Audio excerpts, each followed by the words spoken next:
मियाँ बीवी का ऐसा रिश्ता है जिसमें अगर इज्जत और मोहब्बत और भरोसा हो तो उसे कोई तोड़ नहीं सकता। भरोसा एक ऐसी चीज है जो किसी भी रिश्ते की सबसे मजबूत दीवार है। मर्द दिन है और कमाई का जरिया है, औरत रात है और सुकून का बाइस है। मर्द रोशनी है और इसके बगैर घर अंधेरी नगरी है, और औरत सुकून है और इसके बगैर किसी घर में सुकून का होना नामुमकिन है। जब बेटी पैदा होती है तो बाप के लिए जन्नत का दरवाजा खुलवाती है।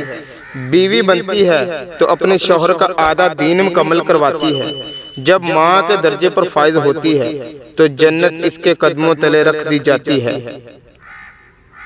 बहुत से रिश्ते खत्म होने की वजह यह भी हो सकती है कि एक सही बोल नहीं पाता और दूसरा सही समझ नहीं पाता।